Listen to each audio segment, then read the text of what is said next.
एक सुंदर गांव में एक बुद्धिमान नारी रहती थी। उसका नाम था लीला। वह गांव की सभी समस्याओं का समाधान निकालती थी और लोगों की मदद करती थी। गांव के लोग उसे बहुत सम्मान देते थे।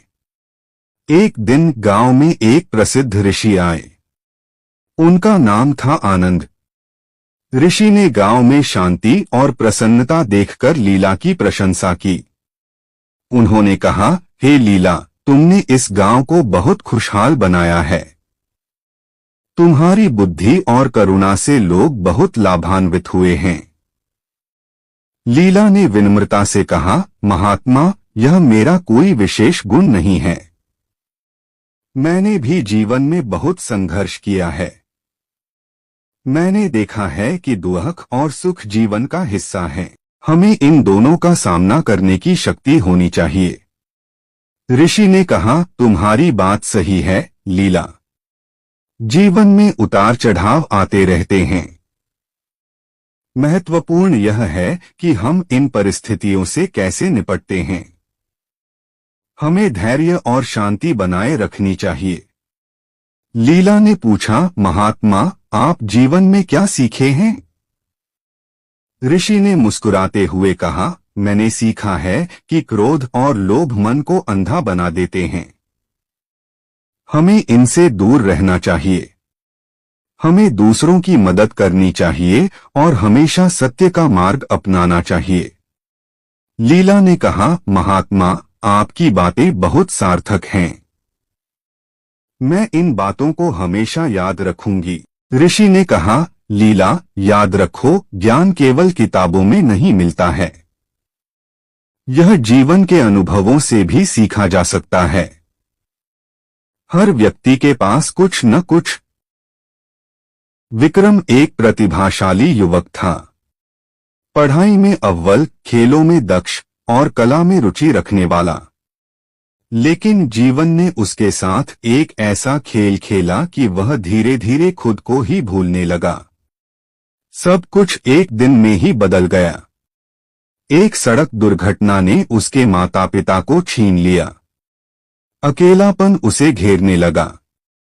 घर जो कभी खुशियों का घर था, अब एक खालीपन सा लगने लगा। दोस्तों के साथ खेलने का मन नहीं करता था।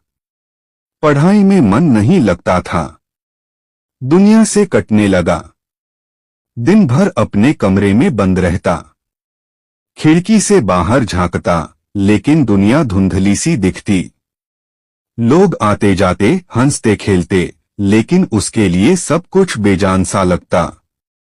खाने पीने में भी रुचि नहीं रही। शरीर दुर्बल होता जा रहा था। एक दिन उसके पड़ोसी ने उसे देखा। उनकी चिंता बढ़ गई।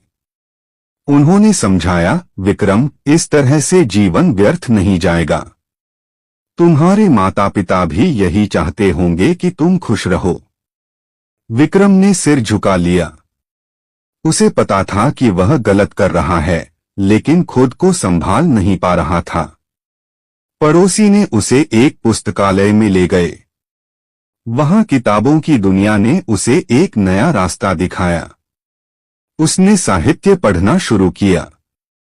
कवियों की रचनाओं ने उसके मन को छुआ। लेखकों के विचारों ने उसे सोचने पर मजबूर किया। धीरे धीरे उसे जीवन का एक नया अर्थ दिखने लगा।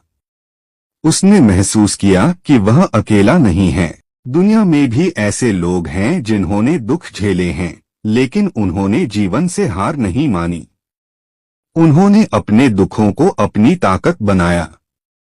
उसने खुद को साहित्य की दुनिया में खो दिया। लिखना शुरू किया। अपने दुखों को शब्दों में ढालने लगा।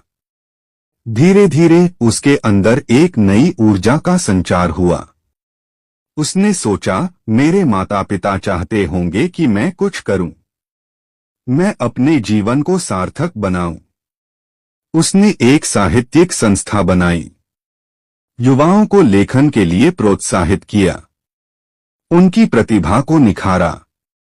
धीरे धीरे वह फिर से उसी विक्रम बन गया जो कभी हुआ करता था। खुश, संतुष्ट और जीवन से जुड़ा हुआ। उसने महसूस किया कि दुख ने उसे तोड़ा नहीं बल्कि मजबूत बनाया।